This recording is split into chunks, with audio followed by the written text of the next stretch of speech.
Yeah, not gonna lie, this is my last video, bro. I'm wearing this thick ass in the building hoodie. You know what I'm saying? Mad hot.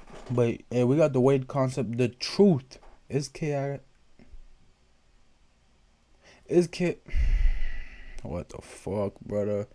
Should I just restart this whole? Nah, fuck it. We got the weight concept. The truth is KSI actually a better boxer now?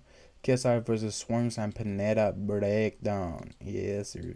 Okay, so we are back, and I'm Boy, what the finally hell is wrapping that? up my breakdown of the entire Zone slash Misfit boxing. And you know I I might like actually to go wrap back these to using things my up chroma tighter key, than a bro. t-shirt on Joe Weller. Oh So, the lord. one fighter, but two fights that we hadn't covered yet was, of course, KSI. He was the co-promoter of this thing. The reason it all happened, he opened the show with a bang and then closed it with a boom. Not sure why I'm speaking in comic book panels, but wham, bang, boom, zip. Wow. But yes, KSI, Misfits is only What on the an fuck? amazing card. But today's video isn't The fuck about was that. that? It's not even about the fact that KSI won both the fights he had, but today's video specifically is about one big subject, and that is, now that we've actually seen him in the ring, after 3 years, has KSI gotten better? Only one way to find out. So He definitely has breakdown. gotten better, Let's but go. All right, so let's do this I because feel like we KSI haven't had two seen his different fights. Let's try and break best. down both fights separately and see what he did well in one, what he did well in the other, and what he could improve on in both. So let's start with the Swarms fight. KSI comes out very aggressive, like he should have against Swarms, and let's be honest here, Swarms did not belong in there with KSI. But before anyone says anything, that's not KSI's fault. He's there to fight. And what I thought he did well in this Swarms fight was he had better balance. And again, it's not Logan Paul he's standing across from, so it's not necessarily going to be as overreaching, over lunging for shots that That's he true. has to get by a big, massive frame to even try to land. Now, with Swarms hitting spinneroonies like Booker T and WCW, there was not necessarily a lot KSI was going to be able to do with the guy that was ever going to Can you threaten take it, back. But sucker? patience here. You saw him work his jab. You saw him work the body shots. That's something we're gonna come back to in the Oh Pineda my fight. god, But bro. there Nigga was a was plan of really attack. running, Work bro. Swarms' body and then come over the top with the absolute nuclear right hands that we all know KSI possesses. But I think that is where we saw a little bit more of that ring rust come in. Positions where he would just barely overshoot the right hand, where Swarms would duck for cover or sprint out of the way. KSI would look for the big overhand, and Swarms, not even having a ton of experience, was able to see some of those shots coming because they were a bit more telegraphed than I think JJ wanted them to be. But again, it's because there's no resistance offered from Swarms. Like, he's not offering anything back, so JJ can load up on whatever he wants, throw whatever he wants, as long as it That's what lands. sucks, bro. Cause KSI, like JJ, he wasn't too good of a boxer back then, right? He had the dog. He was just a dog. And then now he actually been training, got real good at boxing. You could say he probably, like, skill wise, he's definitely way better. But then he had two shitbox opponents, so he couldn't even really show that he's that much better. But I heard he's supposed to be fighting in January, so I hope by then it looks crazy. You know what I'm saying? It was going to hurt Swarm. And that isn't to say that JJ wasn't technical, because I thought he was, especially with the body work he was putting in. The jab to the body, the right hands to the liver, to the kidney. There were some shots there that reminded you of the power KSI does have in his hands. He didn't get to land them upstairs, so I don't think people got that same shock factor that he landed when he threw at Logan. They were there to the body. And some of those shots to the liver, shots to the kidney that he was landing on not only Swarms but Pineda were probably the reason those guys were backpedaling faster than the people that said Slim couldn't knock anyone out outside of Dubai. And so while, yes, Swarms looked like a fish out of water and JJ didn't necessarily have too much resistance in that fight, he still did what he needed to do, which was walk the guy down, land some shots to hurt Swarms, and let the people know, hey, I'm still here, I can still crack, and I'm doing things in a more balanced and technical effort, and land a big shot to get Swarms out. The things that JJ could have done better, yeah, and I think he knows that. Being able to step out and cut the ring off from Swarms and not let him four-corner his way around that ring just to survive, and maybe utilizing a bit more of that jab and lead hand to set up the big open. Yeah, that's what I realized that too. JJ was not cutting off the ring. Those are things he can absolutely work on, but after 3 years off, and with a guy that's not really offering you anything on the other side, it's expected that, yeah, you're going to get a little loose with your technique and try to get the guy out of there with a big shot here and there, and while they may miss, one will land, and that's what happened. Alright, so the second fight with Pineda, again, I thought KSI did a really good job of establishing himself early. There was a reason Pineda kept pointing to his side and kept pointing to his head and kept complaining to the referee. I mean, he threw more lead hands out to the referee to say, hey, he's hitting me here, hey, he's hitting me here, than he actually threw at KSI. But it wasn't because these were fouls. Like, JJ wasn't hitting him behind the head deliberately. No, Pineda was turning into shots and covering with shots because of the first couple that land from KSI. Yeah. That's why I said, in case you forgot, I've been does- saying this, bro. Pineda clinches KSI. Oh yeah, it feels weird, bro. I don't know. Sometimes I call him KSI, sometimes I call him JJ. But Pineda fucking clinched up JJ. He had like 4 right hooks, just all to the body, and Pineda was like, "Nah, blood, man, I don't want that." Does have massive power. Why No the puppy, first no puppy. exchange of the fight? KSI lands a jab right hand to the body. I don't think Pineda was ready for KSI to be not only as aggressive but as strong as he was. And when he lands that first shot, I think it was the liver kidney right there. Yup, I told you. As he was, and when he lands that first shot, Watch. I think it was the liver kidney. Look at his face, bro. Look at his face.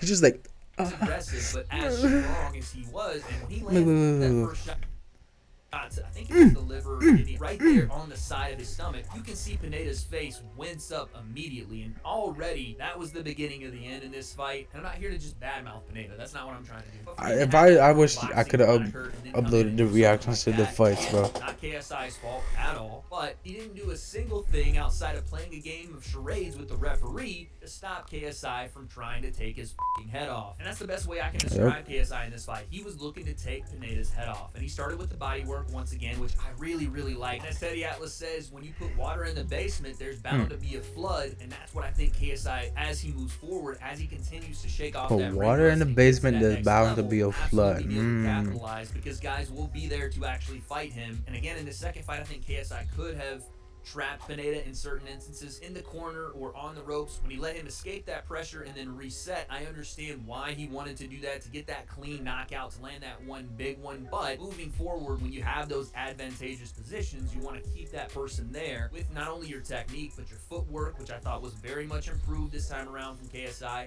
But I want to see more of that. I want to see him play with that jab to not only range fine, but push opponents into where he wants them to go. I think he could have used that lead hand a lot more, like I said earlier. The jab and the hook. And I saw him throw in person. That is devastating. That would have set up the right hand a lot better than him just loading it and throwing it off that shift in momentum and shift in his stance. And another thing, I talked about this on True Jordy's show, I think the shot selection when KSI has more variables, like his uppercuts, like his lead hook, like his straight right hand down the pipe, that will open up his big devastator, the overhand right. And he uses more of those shots to add variety to the mask that does cover the right hand. Niggas were really just running, bro.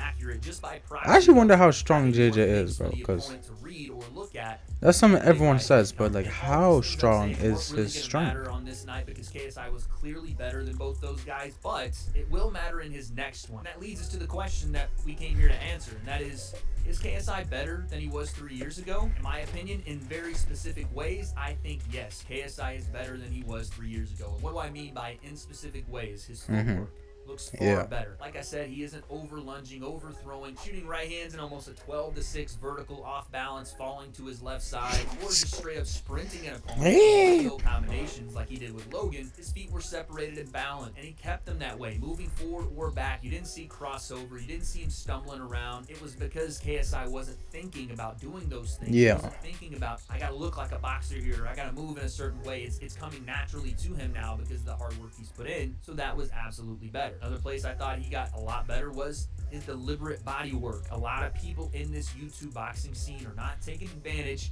of the body, and it will absolutely pay dividends, because what does KSI already do well? He has ridiculous cardio. Now he's a more balanced fighter. Now he's a bit more patient in his attack. Being able to stay around later in fights because you already have ridiculous cardio. Yo, could we go back to the push-ups? He has ridiculous cardio. Now yeah, he's a more balanced fighter. This now nigga is jokes, bro. In his attack. Being able to stay around later in fights because you already have ridiculous cardio, and having that power to put someone's lights out, combining that together with more. But didn't that hit his shoulder, bro? And having that power to put someone's lights out. Okay, it skinned him, but bro, nigga just crushed like Pussman, bro. He's just Pussman. Absolutely make him a dangerous guy for anyone, because when you start with the body work, the gas tank will deplete. The hands I don't blame Alex Usabi for not wanting to fight him. There's where the openings lie. Things I think KSI can still work on, and I think he will leading up to his next fight. Again, more variety in his shots, a little bit more defensive responsibility, which again, he didn't have to show too much, but walking into range, hands a little lower. Swarms caught him with a couple shots that, to be fair, they were not going to hurt him, but he probably shouldn't have got caught with. Just him being a little bit dismissive of Swarms. Yo, that little lucky ass shot, not gonna lie. He probably shouldn't have got Bing. caught with. Just He him might being a just little run bit off. dismissive of Oh, shots look, that, look, to be look, fair, look, look. He are said, not "Holy gonna shit, hurt blood! him. Holy man from the He Leica probably song." shouldn't have got Bing. caught with. Just being a little bit dismissive of swarms, like, you can't touch me. I understand that, but his next fight, someone's absolutely going to offer him that. So we got to be defensively Yeah. responsible, even when we're having success on the front foot. And the last one will be just cutting the ring off. KSI has seen multiple times in multiple fights either what it's like to have an opponent hurt or what it's like to have them on the back foot. He had Logan on the back foot damn near their entire fight. The Fucking hell. round, I swear I've never seen that he clip. had Logan on the back foot damn near Nigga their was entire running. Yo, whoa. to have an opponent hurt or Yo, what this it's whole like to thing have is them on the hectic. back Hold foot. on, He bro. had Logan on the back foot. Whoa. Whoa. Look, Near there. miss the foot. KSI turns around completely. Entire fight. The second time around, he had both these guys running for their lives. Now the problem That's KSI is nuts. having is finishing those fights with clean shots, and that comes from cutting the ring off and putting your opponent where you want them to be for that finishing sequence instead of chasing them around. The more you chase, you fall into their pace and them dictating where the action happens and how it happens. Even if they're losing the fight, you won't get that clean finish. So that's really all I yeah, got, Jake man. Paul versus KSI Anderson better? Silva, bro. Absolutely Holy. he is. And that's Whoa. because he has rebuilt himself from the ground up as far as his boxing technique and skill. So it's going to take a little bit to see exactly what that looks like in use, in practicality, with an opponent out there of similar skill level. bro, I was And about that's to take the where we hoodie get off. into I ain't another wearing the question. shirt, though. Who does KSI fight next? I know he called out Slim. He called out the winner of Austin McBroom and Gibb. He called out Tommy Fury. He called out Andrew Tate. While I think all those are great fights as far as the marketing side and him building a massive card, and I know he wants to do it in January, I say best fight for KSI right now is either Slim or the winner of Sal Austin Puppy. and Gibb. Because again, it keeps that same experience level, Yeah, I guess so. influencer boxing, and it But gives JJ he one shouldn't more fight fight of Gibb, experience though. while He just leveling shouldn't up the fight Gibb. competition to then go after a guy like Tommy Fury or Andrew Tate, which I think, regardless of his banning on social media or what you think about him personally, is more dangerous to KSI than anyone else that he said the name of. But you're talking about a higher level That's true. kickboxer with real skill that has put guys down, has big time power, and fought at cruiserweight. I just think one more fight before you take that challenge on to give him an opponent that is going to offer some resistance, and then you take that fight with a Tate or a Fury or whoever else after that. But those Makes are my sense. opinions. KSI is still going to do what he does and put on a show for everyone in his next one. Apparently it's in January. That's only 6 months away. And I hear Logan Paul might be on the card. My boy Gideon might be on the card. And hopefully your boy Fucking is hell. there, mic in hand, to commentate Oh, on all God. those fights for you guys. But when is Wade gonna be on the card, bro? I heard Wade say he wants to fight. So when is Wade gonna be on the card? That's the real question I have. That's what I want to know. No cap. Today, tell me right now. Let me know.